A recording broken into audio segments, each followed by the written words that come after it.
Так, друзья, здравствуйте. Так.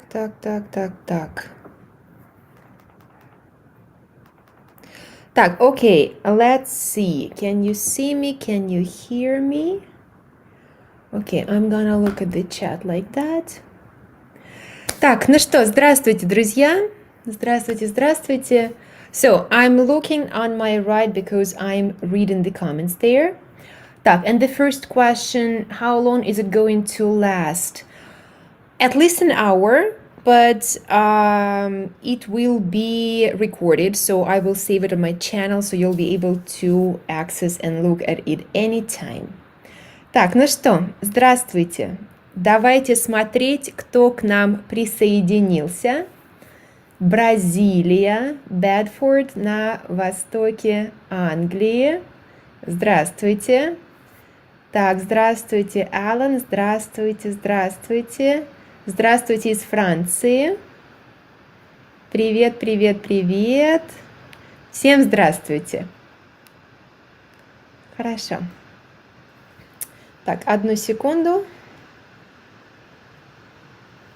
Мы ждем еще 2 минуточки людей, и потом мы начинаем. Так, Румыния здесь, солнечная Бразилия, Израиль, Москва. Здравствуйте. Так, спасибо большое за пожелание удачи, благодарю. Швеция, Индия. Прекрасно. Хорошо. Так, друзья, ну что, видно меня, наверное, хорошо, слышно меня, наверное, тоже хорошо. Сегодня, привет из Швеции, Пятигорск. Привет, Пятигорск, мой дорогой город, где я училась в университете. Ну что, сегодня мы будем опять говорить о войне. Вы знаете, что завтра в России большой праздник. Завтра в России День Победы, Victory Day, да? И хотя, насколько я знаю, завтра парада обычного не будет из-за коронавируса, да, из-за нашего карантина, но все равно праздник есть, и праздник очень важный, и я считаю, что очень важно об этом помнить и об этом говорить. Так, давайте посмотрим, кто еще пришел. Привет, Узбекистан, Баку, Азербайджан, Турция, Швейцария, Каталония. Привет из Нью-Йорка. Отлично. Okay, so this webinar will be divided into 2 parts. Part 1 will be mostly in English, because I believe that talking about history requires full understanding, so I just want to make sure, since we all have different levels of fluency in Russian, I just want to make sure that everybody understands what I want to convey. And all the videos we are going to watch, they are going to be in English. Just one video is going to be partly in Russian, but with English subtitles. So I just want you to be aware of that, because we are doing this for cultural development, for the development of our history knowledge. The second part of the webinar will include reading a few poems, and they will be in Russian, and we will listen to them in Russian. So I will explain each line, and we are going to then listen to some famous people reading them.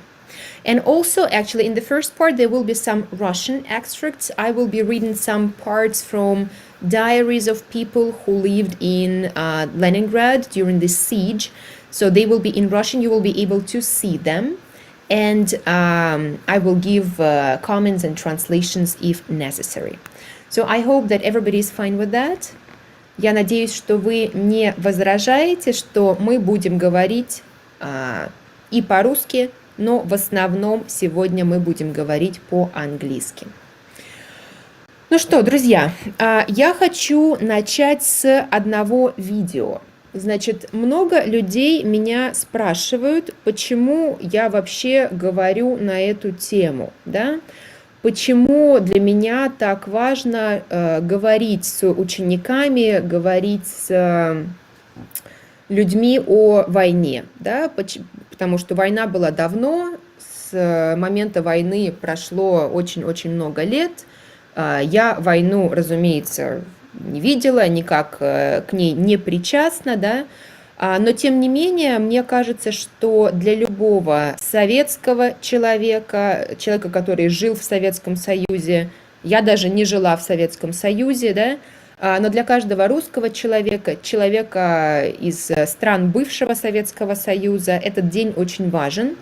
И Советский Союз потерял больше всех людей в мире, и поэтому мне кажется, что просто чтобы почтить их память, да, очень важно об этом помнить. So just a quick summary of what I just said. Да? When people ask me why do I think it's necessary for me to talk about this, even though like I obviously was not touched by this war in the sense that I didn't experience it, didn't see it, I believe that to commemorate the memory of those who died, who gave their lives to allow us live the way we live right now is very important. So we will do this for that. Итак, друзья, мы сейчас посмотрим одно видео. В этом видео говорят о потерях во время Второй мировой войны. So deaths during the Second World War in numbers. So I want to show you just 2 minutes of this video, and that probably will explain why this topic is so important for me. Так, I'm sharing my screen with you right now. I am sharing this. Just give me a second. Так, раз, два. Окей. Хорошо. Please let me know if you can see my screen. Так, and I will read some comments while we are waiting. Привет из Афин. I lived in Soviet Union. I was born in Abidjan.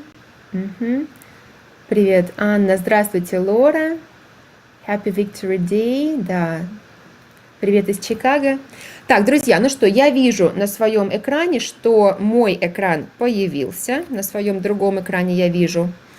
Okay, so let's watch it and just a few minutes, and then I guess I will give some comments if needed. Let's do it. The Nazi invasions were swift, with relatively few German losses. Even the Nazi commanders expressed surprise at their success.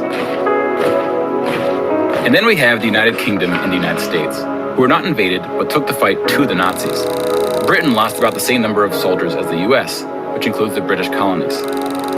Germany lost about 500,000 soldiers fighting the US and Britain in what is known as the Western Front, which took place in France and Belgium.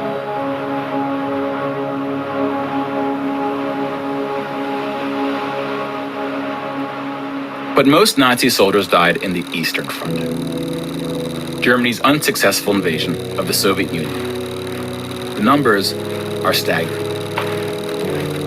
The most famous battle of the Eastern Front, and perhaps the turning point of the European war, was Stalingrad. The German 6th Army successfully took Stalingrad, but then got surrounded by the Soviets and cut off from food and ammunition. 500,000 Nazis would ultimately die in Stalingrad. Another 100,000 were taken prisoner, of which 6,000 would ever return.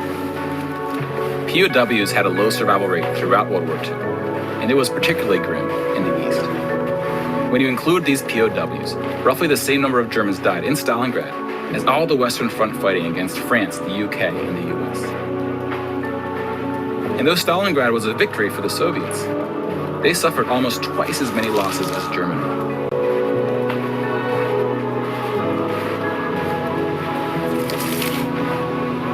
The Soviet Union would eventually defeat the once unstoppable German army, killing 2.3 million Nazi soldiers.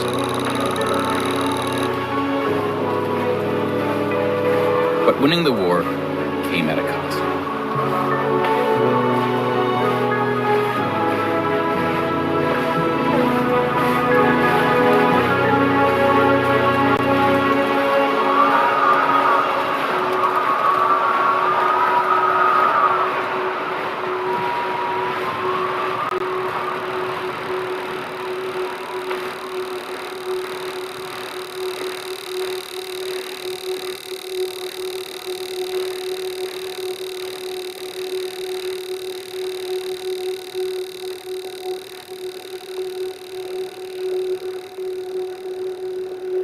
9.7 million is the official tally by the Russian military, a hotly disputed number. Some studies have calculated as many as 14 million dead. To complete the count of European military deaths, we need to add German deaths from other fronts, including the North and Africa, as well as deaths from other Axis powers allied with the Nazis, Hungary, Romania, and Italy.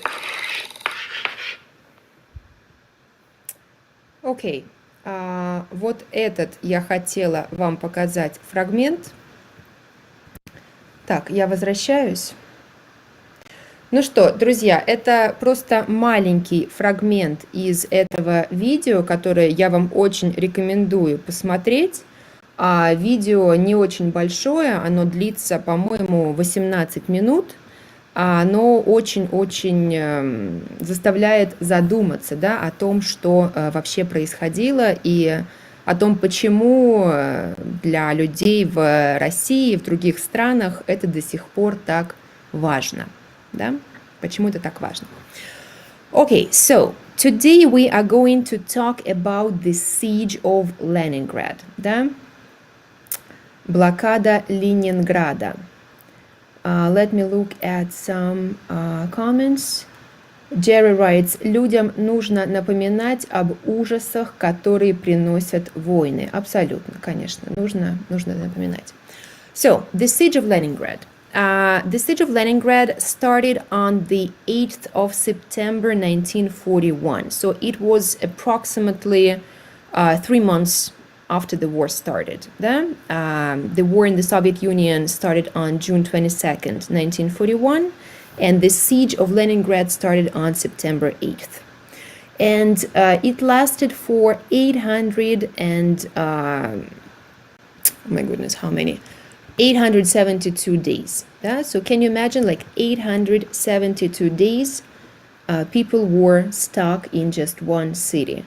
So I guess we right now can kind of slightly understand what they might have been experiencing there, being stuck in our homes, but we have electricity, we have water, we have food, and it's summer almost, so we cannot complain. But those people spent almost 3 years without electricity, without water, and almost without any food. And this is what we are going to talk about right now.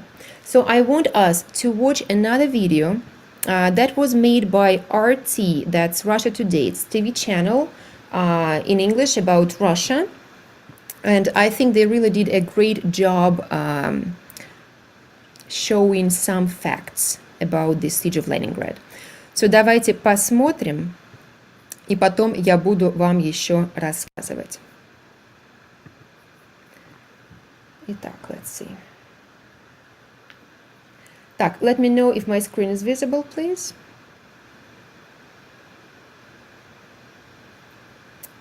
Just waiting to hear if you can see my screen.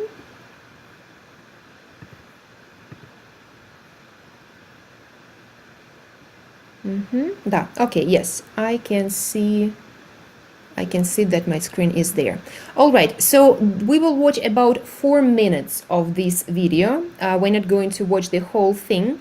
That is just the brief history of the siege of Leningrad. Let's start. One of the most significant and solemn holidays in its calendar, the 70th anniversary of the defeat of Nazi Germany in World War II. And today we're looking at one of the most tragic and harrowing chapters of the war, that of the siege of Leningrad.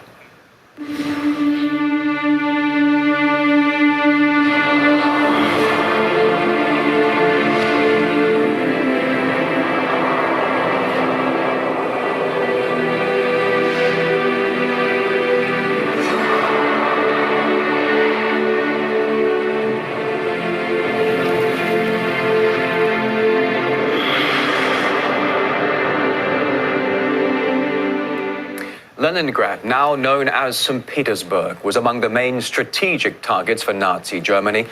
Its goal was to lay the city to waste by bombing it and starve its population to death. RT's Medina Kochnova went to St. Petersburg to read the letters of those who were part of the tragedy. When you walk down the street, you come across dead bodies carried on sledges all the time. Most of them were being thrown into mass graves because people had no strength to make a coffin and dig out a grave. This is Svetlana. She was only 7 years old when the war broke out. Born in Leningrad, she shows me around her city that still bears grim memories of a dire struggle. А вот здесь вот она лежала. Она лежала головой сюда. Ноги у нее были вот около этой трубы. Труба эта тоже была. Ноги у нее были около трубы. Такие ноги ужасно черные. Ужасно черные. Ой, бесславие. Ой, Господи.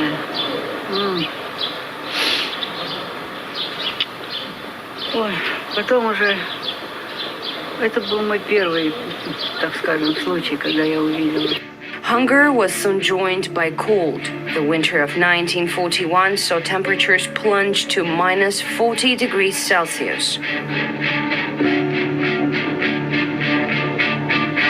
With no heating, the entire water supply network of the city had frozen solid, meaning people's taps ran completely dry. The only solution for an already starving but now thirsty population was to head out onto the frozen river and collect water from holes in the ice. Excerpts from people's diaries reveal the scope of disaster. People wander around the city holding empty buckets, searching for water. There is no water. The pipes are frozen. We will all die and be covered with snow. By the end of this dark winter, people were driven to madness, and some very troubling things began to take place. Cases of cannibalism started to appear. You walk down the street and you see a corpse. You walk back and see there is a piece missing. Attacks on women and children have begun. А детей воровали зачем? Чтобы съесть. Этого не надо бояться. Это было. Это было. Это было. И это все знали, что это было. These were some of the darkest moments of the siege, which was finally lifted at the start of 1944. Madina Koshno, RT, St. Petersburg. Okay. So that is the first part of what I wanted us to see. Okay, just waiting to come back. I'm sorry guys, I don't know why, but I really am not feeling not well, but I'm like shaking inside right now, honestly. I don't know why I'm so nervous like giving this webinar, because this topic is so big and so terrible, I guess, and so scary that I just, please forgive me if I'm losing my words sometimes, if I'm just not acting a little bit like I usually do. It's just for some reason I'm very nervous. So, как вы видели, да, в городе жизнь была очень сложная. Первая зима в Ленинграде, зима 41 года, была очень холодной. Это температура опускалась до минус 32 градусов. Минус 32 градуса, minus 32 Celsius, I mean, it's pretty close to Fahrenheit, right? Let me just double check how much it is in Fahrenheit. It's minus 25 Fahrenheit. So imagine that's the average temperature, minus 25 Fahrenheit, да, то есть очень-очень холодно. Я очень долго готовилась к этому вебинару, да, я несколько дней читала, смотрела, и я прочитала одно из воспоминаний, one of the like memories of one woman who survived the siege. And she said, like, thank God it was so cold, because otherwise, like, imagine all the dead bodies, they would have started to, what's the word, да, you know what I mean. Так что было очень-очень холодно, да, но не было электричества, не было воды, не было еды. And the food supplies, the problems with food started because the Nazis bombed the city, and within the first few days, they destroyed the warehouses with all the food. Да, то есть that's why people started to basically starve. And can you imagine, like I read that people would go to the location of those bombed warehouses and they would collect soil because it had sugar. So in those warehouses, they kept sugar, and after they exploded, the sugar mixed with soil. So they would collect the soil, they would come home and they would, like, I don't know, boil it and drink it, да, because it was sweet. То есть that was that terrible, да? We just saw that they spoke about cannibalism. I also explored this topic. I don't think that it was such a big problem. It certainly could have happened and probably happened to some extent, but still it was not a major problem, да? So don't think that it was like a very, very common thing. It was not, да? It was more like a scary story children would tell each other. That's what I read. But yeah, maybe that also took place. Okay, so let me look at the comments. In France, most people don't know about Leningrad during Second World War. Yes, bodies would have decomposed. Yes, thank you very much. I forgot this word. Reminds me of the Middle Ages, this brutal siege and its consequences. Yes, actually some historians believe that the siege can be considered as genocide, right? Genocide, what's the English word for that? Да, так что это было очень-очень-очень плохо, да? Город умирал, но не сдавался гитлеровцам. Прошедшие блокаду до конца жизни не выбрасывали хлебные крошки. Абсолютно верно. And that's what we are going to talk about next. So I will show you the next video. We will watch a little video, it's about 1.5 minutes long, about food. We will watch a video about bread. Да? So in Leningrad, the portions they received per day were like super small. An average person who was not an important worker would receive 4.4 ounces of bread per day. So imagine, like, it's a little piece of bread that we would not even notice right now. That we would, and people would have to stay in line for like hours to get this bread. Да? So I want us to see this video, and then I will talk about it a little bit more. Okay, so I'm sharing my screen again, and I'm just giving it a few seconds to appear. And while we are waiting for this, I'm looking at the comments. It was a war crime, more accurately, absolutely, it was a war crime. Jerry says, они сожгли свою мебель, чтобы согреться. That's absolutely true. People would burn their furniture to heat their apartments, да? And they would burn books, and they would burn whatever they could possibly burn. Так, ну что, okay, I see that my screen is visible now. Ну что, guys, 1 minute and 42 seconds about daily bread rations in besieged Leningrad. So I want us just to see what people had to go through.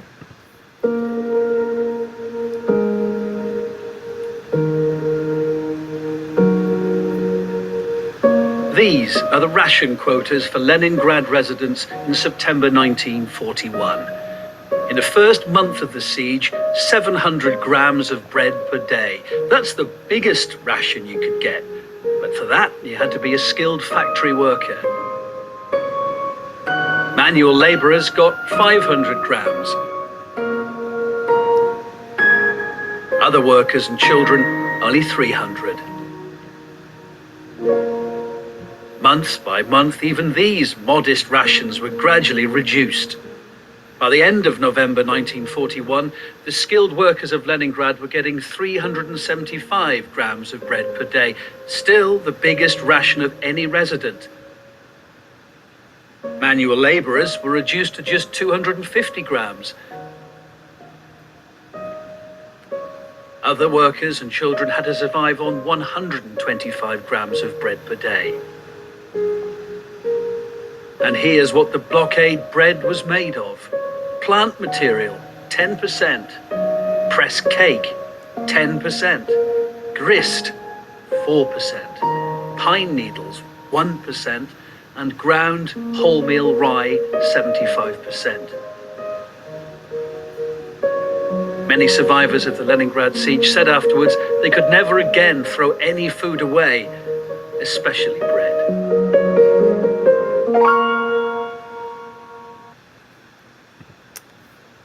Вот так, да, вот так. Вот так. Okay, I'm coming back. Let me look at the comments. Did they have only bread?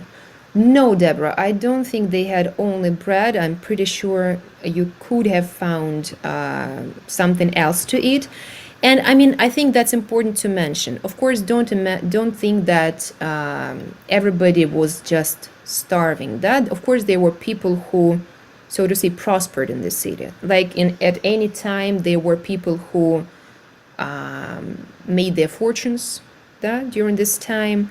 But I don't want to concentrate on that today. I want us to concentrate on people who were not so lucky. And I'm pretty sure that some of them only had that little piece of bread per day, if not. And I want to show you an image. So in Leningrad, they would give so-called cards, bread cards.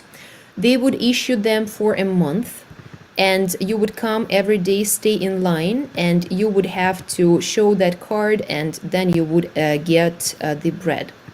So I'm sharing my screen right now, and while it's opening, the question is there a reason why the Nazis chose to siege Leningrad? Why not Moscow, for instance?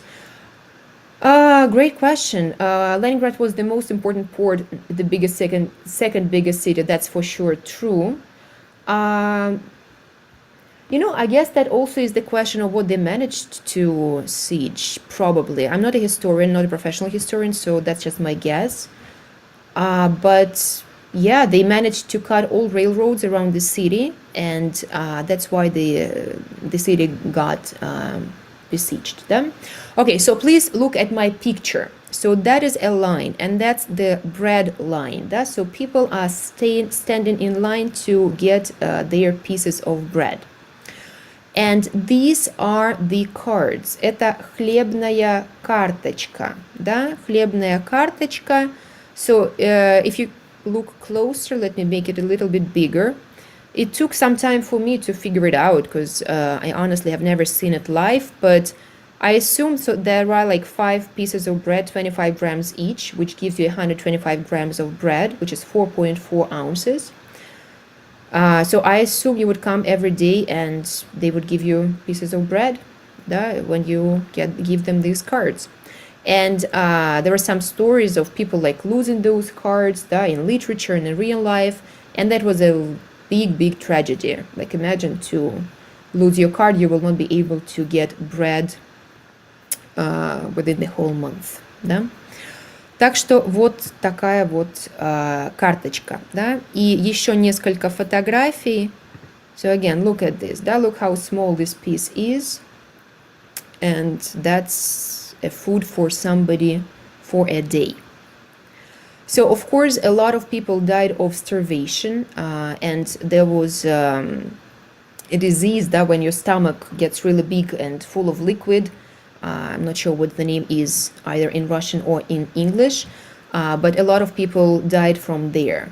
And of course, people didn't have any energy, so it was very common for them to just fall down on the street and never wake up again. So this is a famous picture of a person from Leningrad. That's another picture of bread. And yeah, there is this thing that I want to show you. So look at how important bread was, да? So it says меняю на продукты. I'm exchanging for food, да? Золотые запонки, golden things that men wear on their suit, да? Отрез на юбку, a piece of cloth for a skirt, so that was also probably valuable. Мужские ботинки, men's boots, чайник, a kettle, фотоаппарат, a camera. So they would exchange a camera for food, etc. So Обращайтесь по адресу. Come to this address. Да? Обращайтесь по адресу. So that's what people had to go through. All right. Guys, the next thing that we are going to look at, we are going to look at one story. I'm going to tell you about a girl, one girl who lived and died in Leningrad, and she's very famous because she's like Anna Frank. Да? So Anna Frank was the Jewish girl who was writing her diary and occupied in Holland, that was occupied by Nazis. Да? And there was the Russian equivalent of Anna Frank. Her name is Tanya Savicheva. Таня Савичева была девочкой, которая жила в Ленинграде. Она была маленькая девочка, ей было сколько, 11 лет, 12, 14, не помню, да, то есть она была подростком, she was a teenager. И she was a part of a big and good family, да, and eventually, one by one, her family died. And she had a little notebook that was her sister's notebook, and actually a phone book, like a small book where you would write phone numbers.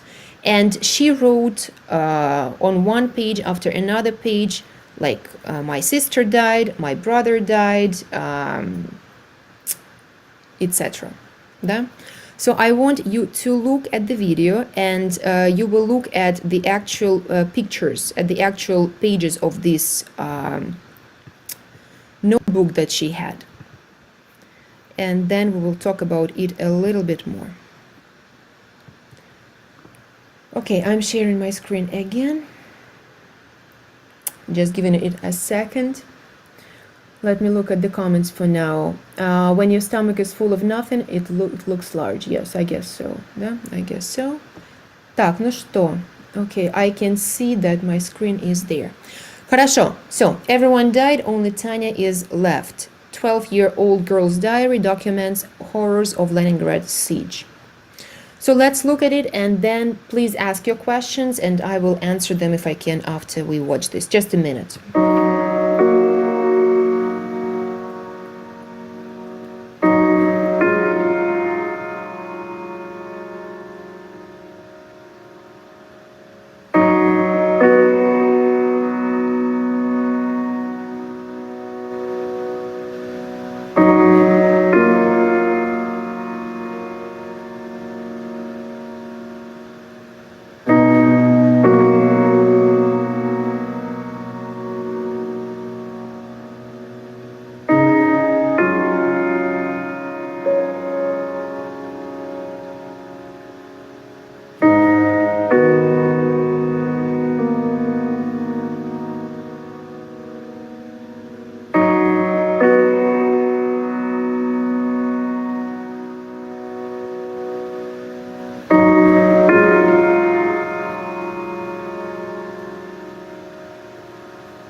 Вот так, да, умерли все, осталась одна Таня. Это очень известный документ, и он был даже на Нюрнбергском процессе, да, на процессе, когда судили фашистов. Это было одно из доказательств, да, one of the proofs of Nazis' crimes. Вот такой вот дневник. Сама Таня тоже умерла. Она умерла, ее, по-моему, эвакуировали из Ленинграда, но в итоге она все равно не выжила, потому что она была очень слаба, и она, по-моему, умерла от туберкулеза, если я ничего не путаю.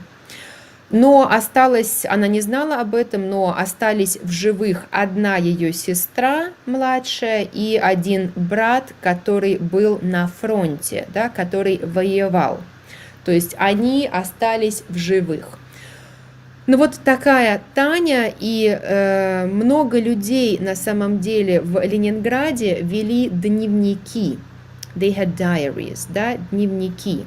И это очень интересные документы, в которых ты видишь, как люди жили в то время, да, через что им приходилось пройти, что они испытывали, да, что они чувствовали, что они думали.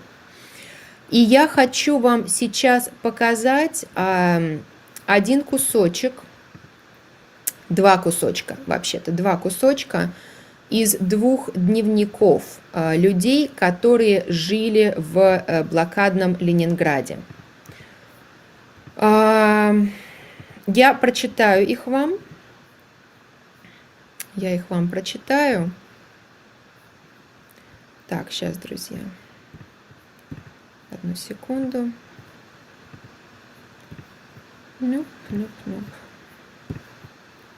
Okay, my screen doesn't want to behave. Just 1 second, I'm sorry.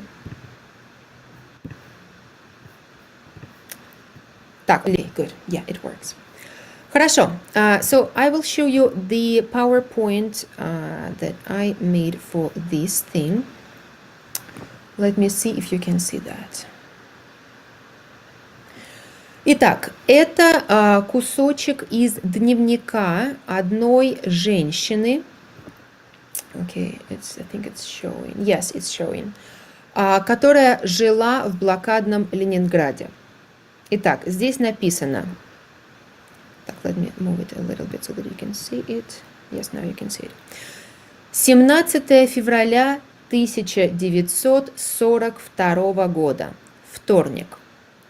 За окном слышен обстрел. К нему всегда я относилась равнодушно.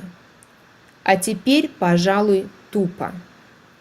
Где-то рушатся дома, раздавлены люди. Но что это по сравнению с уже ушедшим? Семья лежит больная. Ольга Федоровна очень плоха.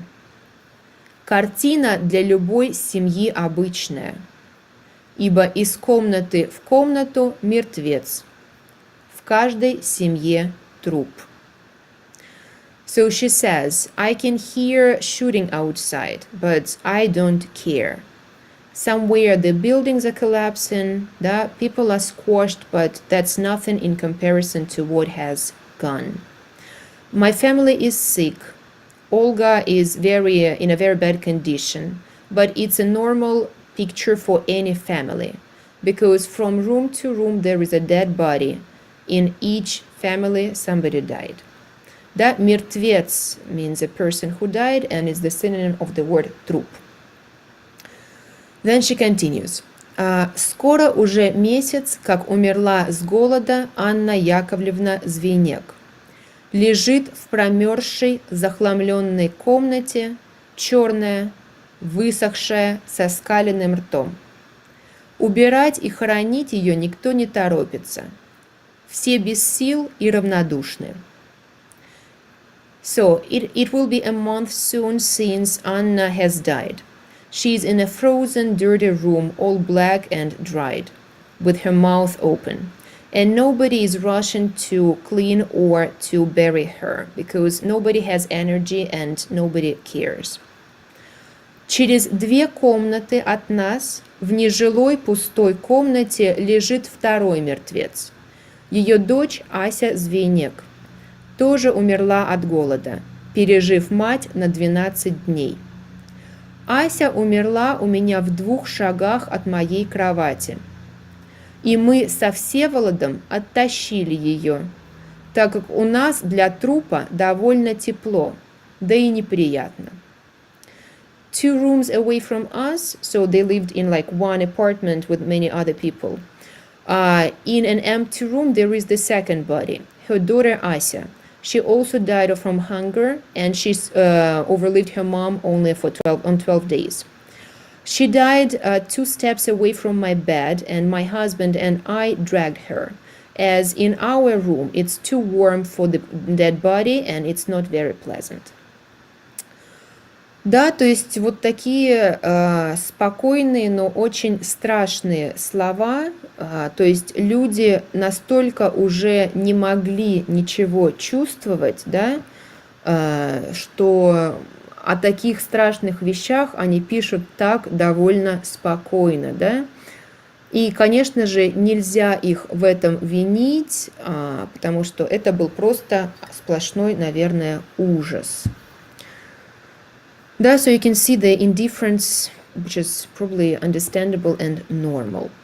And there is another thing I want to show you.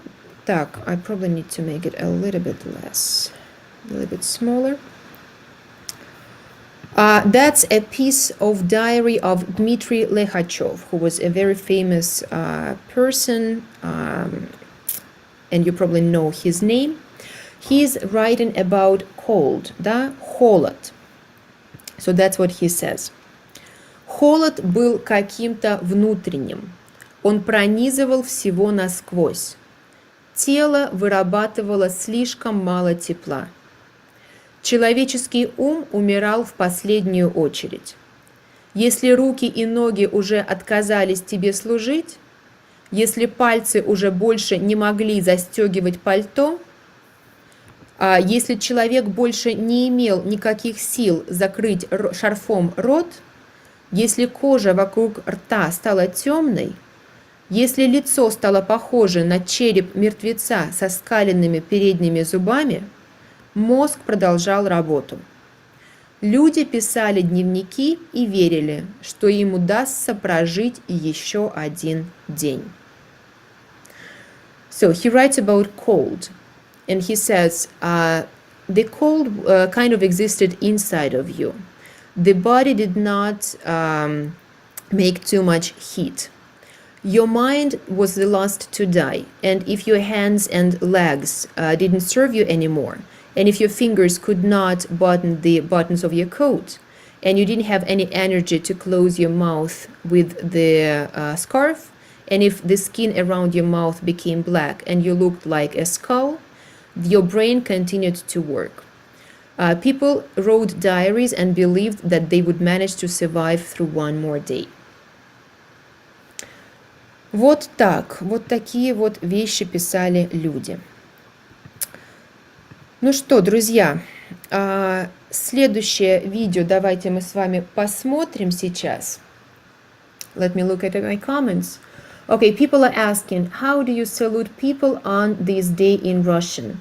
Yes, you say «С Днем Победы» with Victory Day. Да, «С Днем Победы». And yes, of course, you can wish civilians Happy Victory Day, because in Russia, every family, I think it's true to say that it's a big, big holiday for every family, because they say that almost every family lost at least one person during this war. Да? So, of course, for everybody, it's a really important date, even right now. Хорошо. Так, ну что, давайте посмотрим вторую часть видео. Let me see if I can... Так, let me just take myself out of the video. I'm sorry, guys, 1 second. I only want you to see my screen.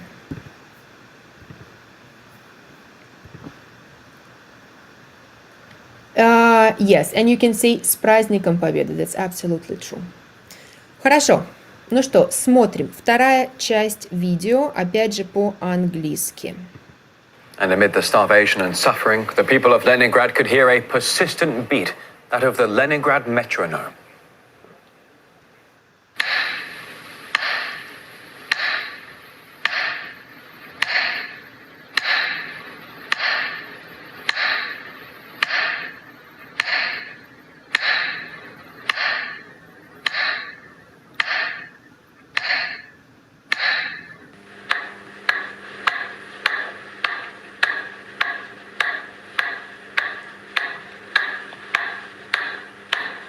Говорит штаб местной противовоздушной обороны. Воздушная тревога! Воздушная тревога!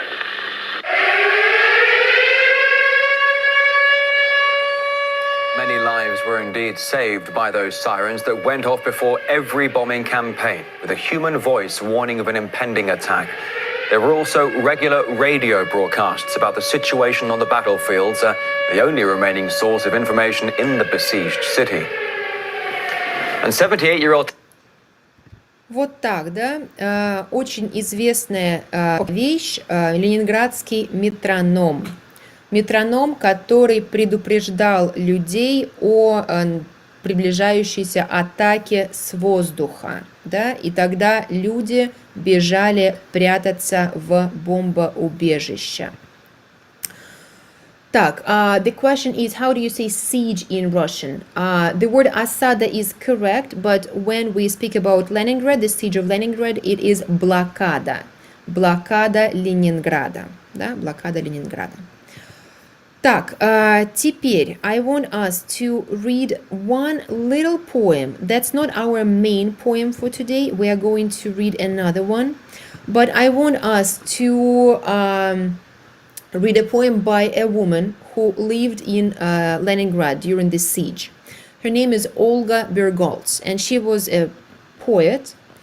And she wrote a lot of beautiful lines and lines that are not easy to read while she was in this city. Okay, so we will read just a small extract from her poem. I will read it for you and then I will give the translation. Так, хорошо, let me see if you can see this.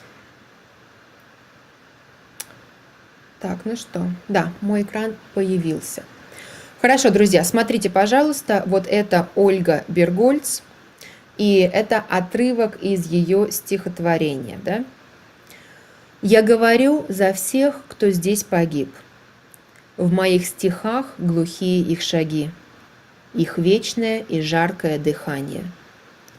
Я говорю за всех, кто здесь живет, кто проходил огонь и смерть и лед.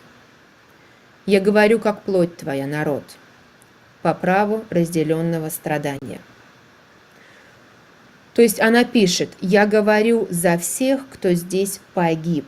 I'm speaking for everybody who died here. Погибнуть означает to die. В моих стихах глухие их шаги. You can hear their steps in my poems. Их вечное и жаркое дыхание. Their eternal and hot breath. Я говорю за всех, кто здесь живет. I'm speaking for everybody who lives here. Кто проходил огонь и смерть и лед.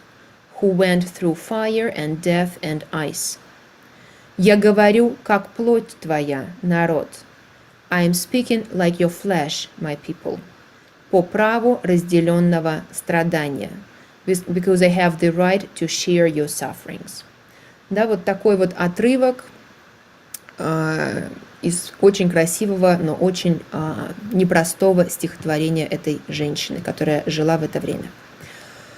Ну что, друзья, блокада длилась 872 дня, как я сказала, да, то есть практически 3 года, но и она закончилась, да. Eventually the Soviet forces managed to break the siege, they managed to get through the army of the Nazis, and they managed to save the city. And in Leningrad there was one road that was called the Road of Life, Дорога жизни. So you know that St. Petersburg has a lake next to it, that it's called Ладожское озеро, the lake of Ladoga, I believe in English, and it would freeze in winter, and it was so cold that it froze really thick, mostly in most places, and the cars could pass through this lake to the city. And they managed to bring some food, they managed to bring some things that people needed. It was very dangerous because the Nazis would, of course, know about this road of life, and they would shoot and they would bomb it, and the ice was not always thick enough, so cars would always would sometimes go under water and people would die. But that was the road of life, and a lot of people were evacuated from the siege Leningrad through this road, да? Дорога жизни она называется. Yes, but eventually everything comes to an end, and thank God the siege of Leningrad also ended. And we are going to listen to the last video about this topic. We are going to listen to the announcement about the full end of the siege of Leningrad. And it is in Russian. The video only has automatic subtitles, but I'm pretty sure you will be able to figure out what this person is saying. Итак, я показываю вам свой экран.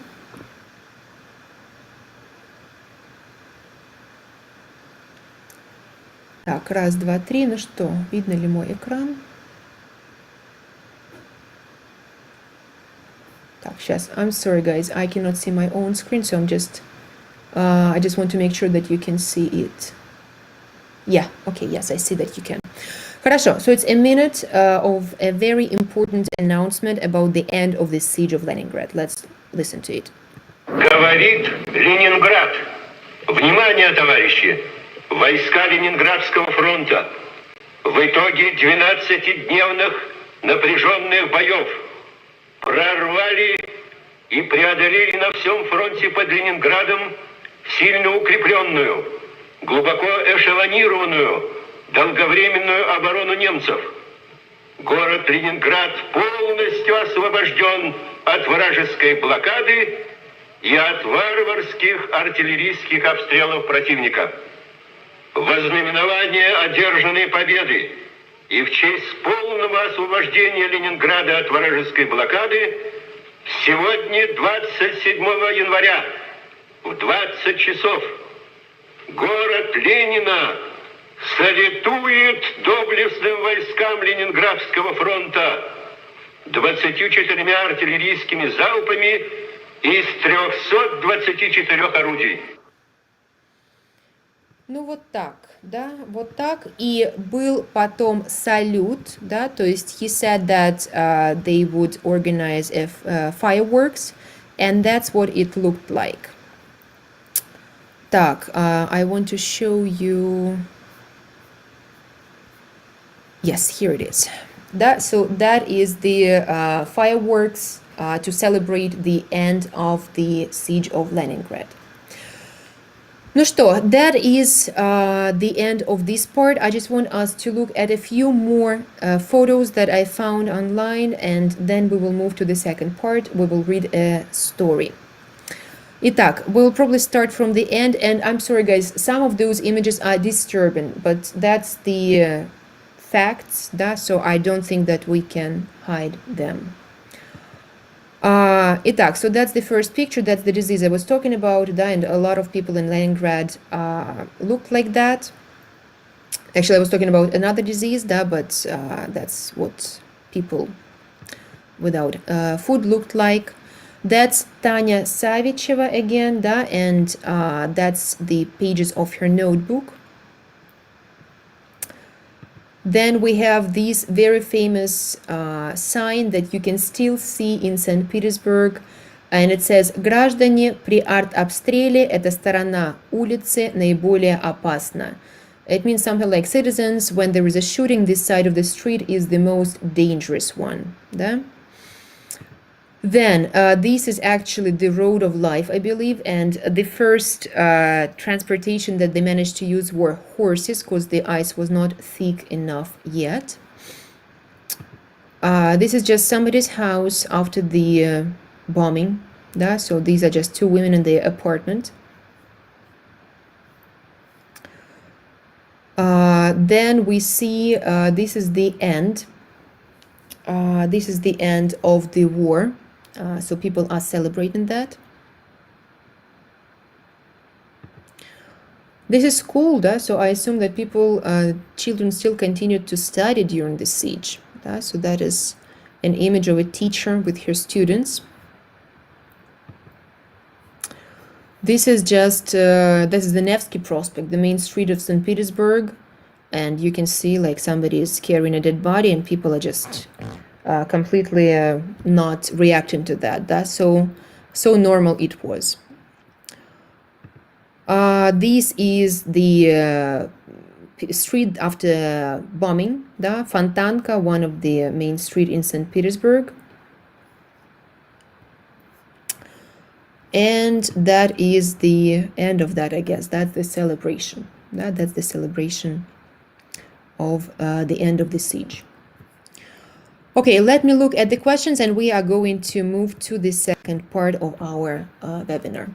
Okay, do Russians today know that the USSR were allies with the Nazis in the first almost 2 years of World War II? Yes, of course we know that, and we absolutely know about Poland and all other horrific stuff. And listen, guys, politics are politics, right? Nobody says that the Soviet Union was an ideal country and we were angels and we didn't do anything bad.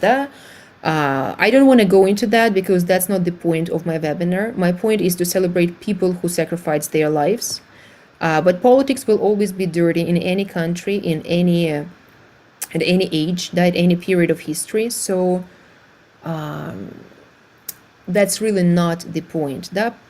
Politicians will never probably sacrifice their lives, but 26 million people died. 26 million people did sacrifice their lives for me to live there, here, right now, for you to live there. So I believe that that's the thing we should concentrate on today.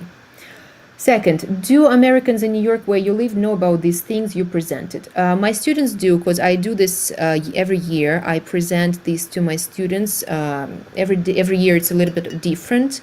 And of course, again, it depends on the level of education of a person. Some people know a lot, some people don't know a lot. And again, I'm sad about that, but that's the school system and I cannot blame the school system, right? Every country probably learns to love their motherland. People of every country learn to love their motherland. So it is sad, but not quite surprising that Americans, for example, don't know that much about this period of Russian history. That's why I'm doing this webinar. And if at least a few of you will say, listen, I didn't know that, but now I know why it's such a big deal, probably I will think that my mission is completed, at least partially. It will make me very, very happy. Так, хорошо. Все, друзья, that's the end of part 1. Now we're moving to part 2. We are going to read one poem, a very famous poem, and maybe some of you even know that. That's probably, if you say a war poem, that's the first one that comes to your mind, to a mind of a Russian person. But I really want us to read it. And before we do this, Maria asks, how do Russians feel about Germans now? Absolutely fine. I mean, I think the Germans that live now have nothing to do with some Nazis, some people who believed in other ideas. And again, yeah, they're just German people with a lot of respect. You know, guys, what I think? There are always bad people in every nation and there are always good people in every nation. There were some Soviets who did bad things. There were a lot of Germans who did terrible things, right? But there were also some Germans who gave candies to Soviet kids and who helped and who hid people. So I hate when people try to put stigma on the whole nation for the deed of just a group of people, even no matter how big that group was. And absolutely, people who live now don't have to be responsible for the things that the ancestors did. Like, I don't have to be responsible for whatever. A lot of people love to talk about Stalin regime and Gulag, right? It happened, and I will not deny this, and that's part of the history, and that's a terrible part of the history. Like my great-grandfather, was shot in 1937, the year of purge, I guess it's called in English. But humans are humans, right? And we live now, and one of the points of this webinar right now is to show that we're all people, and what happened back then should never happen again. That's the main point. Roman says, what can we learn from the victims? What is their message for us? I guess their message for us is don't do this again.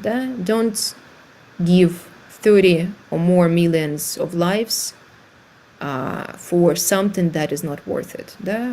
What did we get in the end? The world that was half ruined, да? 30 million people who lost their lives, and was it worth it? I'm not sure, да? I don't think so. As one species, humanity should be one nation. I absolutely think so. Германия рассматривает возможность сделать этот день национальным праздником, отмечающим освобождение власти от фашизма. Да. So again, fascism is a concept, да, and it happened to be related to a few particular nations, but again, it's a concept that could have happened probably in any other country. I'm not sure, да.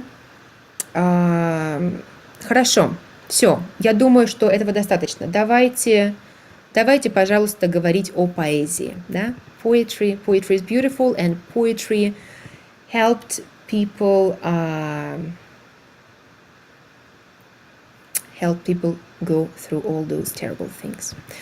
Итак, I'm sharing my screen again with you, and while I'm doing that, and let me be in this video as well. Okay, excellent.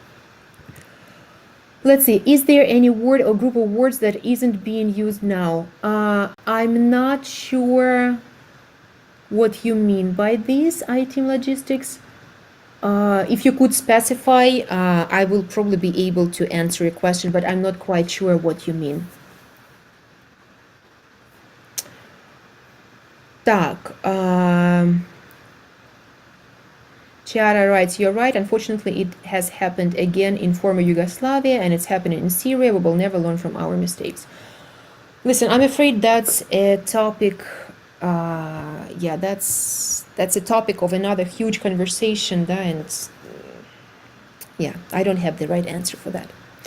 What is your favorite Russian poet? Yulian asks. I have so many Russian poets. I love Russian poetry. I'm a huge fan of Russian poetry. That's why, guys, I'm sorry, but you'll have to bear with me, and we will have to read this poem.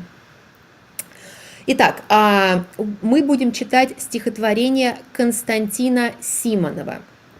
Константин Симонов был очень известным советским поэтом, и он был и на войне тоже, и он писал очень много стихотворений о войне в том числе, да? Не только о войне, о любви тоже, но вот мы будем читать военное стихотворение. Оно называется «Жди меня, и я вернусь». Wait for me, and I will be back. Да? And I'm going to return. So I will read it for you, and I will translate it line by line, and then we will watch a video of a famous Russian actress reading this poem. And that will be the end of our webinar for today. Итак, «Жди меня, и я вернусь. Только очень жди. Жди, когда наводят грусть желтые дожди. Жди, когда снега метут. Жди, когда жара. Жди, когда других не ждут, позабыв вчера. Жди, когда из дальних мест писем не придет.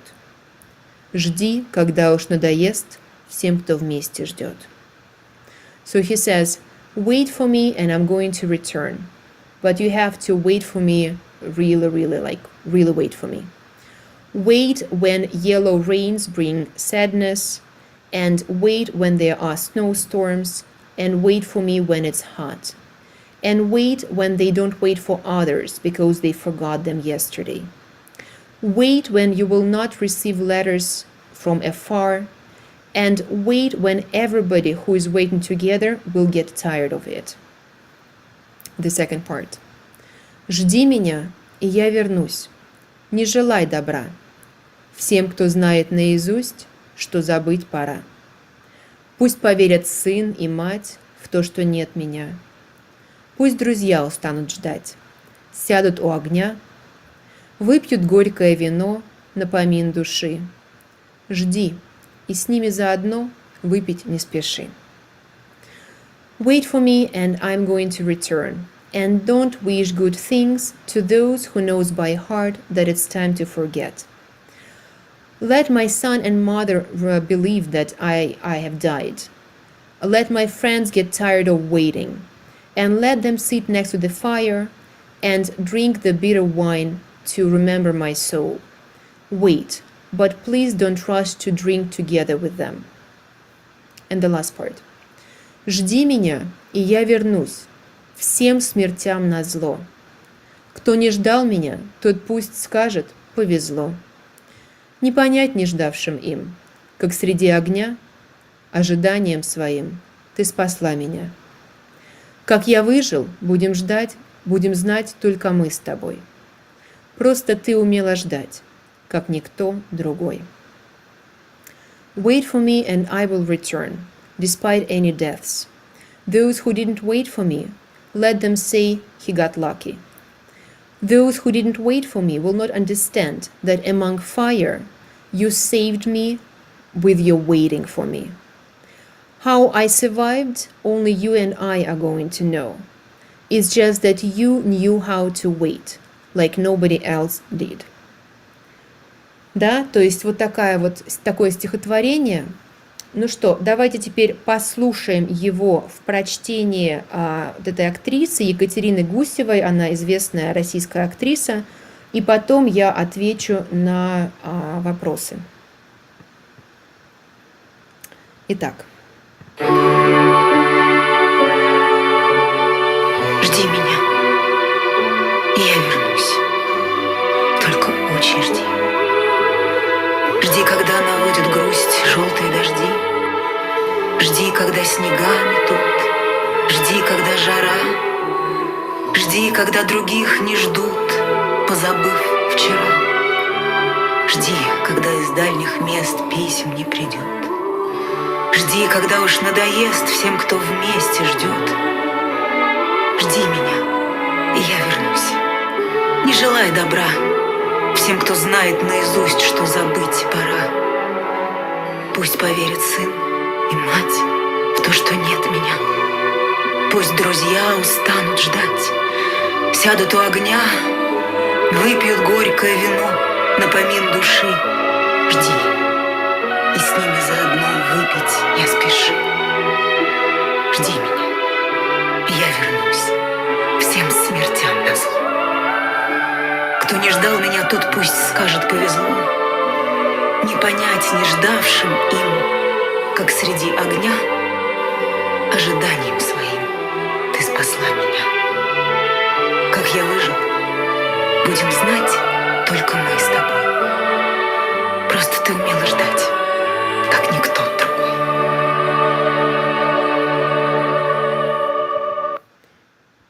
Вот такое вот стихотворение. Прекрасное. Очень я его люблю. Надеюсь, что вам тоже понравилось. Так, друзья, let me look at the questions, and I guess we are going to call it a day. Итак, I mean words from the wartime that aren't being used now. How has language evolved, if it did?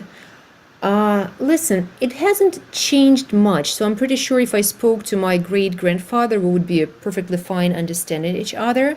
But of course, language evolves, and most likely there were some slang words that are not used anymore that I probably would understand, but I cannot think of any example right now, unfortunately. But the language has not changed dramatically. So, you know what's funny, actually? I don't know why, but when I listen to like old footage, when I watch older movies, I mean like 30s, 40s, 50s, it seems to me that phonetics has changed slightly. Like people tend to speak in a little bit different way, but maybe that's just the quality of the footage, right? So maybe they didn't pronounce the sounds differently a little bit, maybe just my imagination, but that's what I think. But grammar-wise, of course, no, grammar has stayed the same, and vocabulary has not changed dramatically. Так, ну что, let me look through the questions. Yes, I will definitely post the poem on my Facebook group, absolutely, in my Facebook group. What is the yellow and black symbol they use these days? I believe you speak about the ribbon of St. George, that's the symbol of the Great Patriotic War to commemorate the memory of those who died. A lot of people wear this as a symbol of this war. Так, Russians at war always think about those back home waiting. I guess everybody at war always thinks about those at home waiting, right? You know, and this actually makes me believe even more that people are people everywhere, right? And I don't think that an American soldier or a British soldier or a German soldier or any other soldier would not think about those waiting for him. Да? And I'm sure that if I knew more about this, we would find similar poems in any country, да? Similar songs, similar diaries. I highly doubt that all Germans wanted the war. I highly doubt that all Soviets wanted the war. I highly doubt that regular people wanted this war, да? Так, хорошо. Alan says the language has changed in Germany. Many words which were associated with the Nazi regime are no longer in use. Interesting, cannot comment on that. I have no idea.